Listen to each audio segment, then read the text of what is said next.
Question में, तो इसमें जो जो इंपॉर्टेंट क्वेश्चन आपके पेपर में जो सबसे ज्यादा आने लायक है इन पॉइंटों से, वो मैं आप लोगों को करवाने जा रहा हूं। एक तो है आपका माइक्रो प्रोसेसर, ठीक है। चलो पहले उसी से खाता खोलते हैं, तो लिखेंगे, जैसे ही आपने ये सब लिख लिया इसके नीचे क्वेश्चन है ना भाई, माइक्रो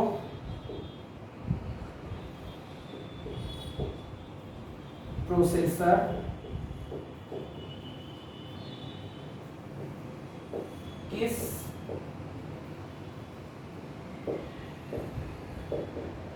पीढ़ी के कंप्यूटर का उदाहरण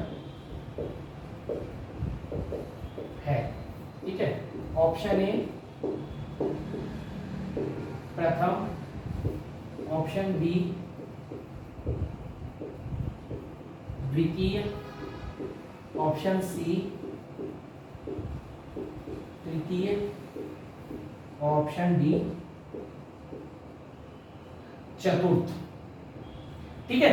तो माइक्रो प्रोसेसर कौन से पीढ़ी के कंप्यूटर का उदाहरण है? ऑप्शन डी चतुर्थ। इंग्लिश मीडियम वाले क्या समझे?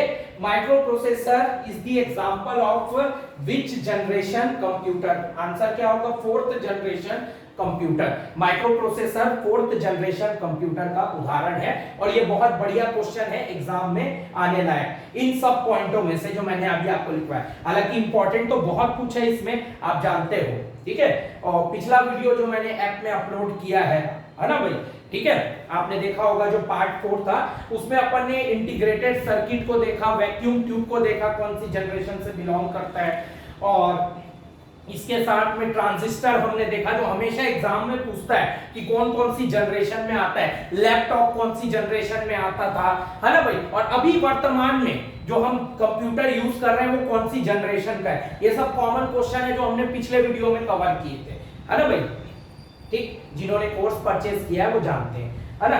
और अभी वाले में उसी को अपन ने आगे बढ़ाया इस वीडियो में, है ना। तो इतने सारे मैंने इंपॉर्टेंट आपको पॉइंट लिखवाए हैं, तो इसमें जो सबसे ज्यादा आने की इन पॉइंटों में चांसेस है। हालांकि इंपॉर्टेंट तो हर पॉइंट है, मैं पहले ही बताया, जो मेरे से पढ़ रहा है, अगर मैंने अपने व्हाइट बोर्ड पे डॉट भी बनाया है ना, तो इस डॉट का भी कुछ ना कुछ वैल्यू है। तो ये तो बहुत अथार्ड चीजें लिखवाया हूं आप लोगों को। चलो ठीक है, तो एक इंपॉर्टेंट और महत्वपूर्ण क्वेश्चन ये था, माइक्रो प्रोसेसर कौन सी पीढ़ी का उदाहरण है, ये आने लायक क्वेश्चन है 4। चलो अब इसमें से और क्वेश्चन लेते हैं जो आने लायक है। ये प्रचालन तंत्र लिखेंगे, प्रचालन तंत्र का उपयोग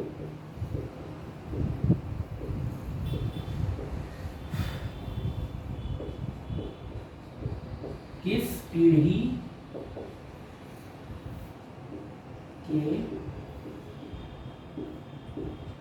कंप्यूटर में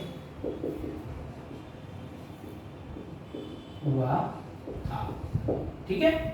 ऑप्शन ए आपका क्या होगा यहां पर? प्रथम, ऑप्शन बी क्या होगा? द्वितीय, ऑप्शन सी क्या होगा? तृतीय, और ऑप्शन डी आप रख लो चतुर्थ, ठीक। तो प्रचालन तंत्र यानी ऑपरेटिंग सिस्टम, इसका उपयोग कौन सी जनरेशन में हमने किया था? शुरुआत में सेकंड यानी द्वितीय, ठीक है, सेकंड जनरेशन। इंग्लिश मीडियम वाले लोग क्या समझे क्वेश्चन को?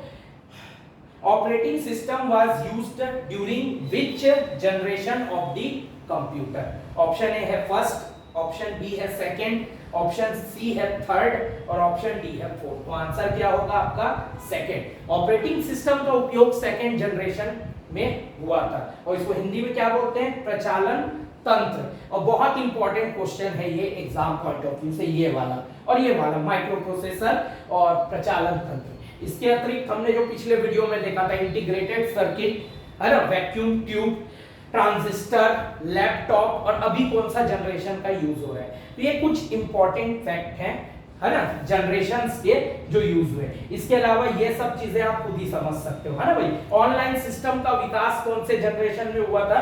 तो थर्ड जनरेशन में। ये भी एक इंपॉर्टेंट क्वेश्चन बन सकता है, लेकिन ये दोनों जो हैं सबसे ज्यादा महत्वपूर्ण है जो हॉस्टल वार्डन वाले एग्जाम में अभी फिलहाल, चूंकि ये कंप्यूटर बैच जो है हर पेपर के लिए आने वाले फ्यूचर में व्यापम में, चाहे एजीडीओ हो, चाहे डाटा एंट्री ऑपरेटर हो, है ना भाई, चाहे आरआई जो आएगा एक समय आगे, पटवारी आएगा, सबके लिए है ये कंप्यूटर बैच। बट अभी फिलहाल हमारे सामने हॉस्टल वार्डन है ना।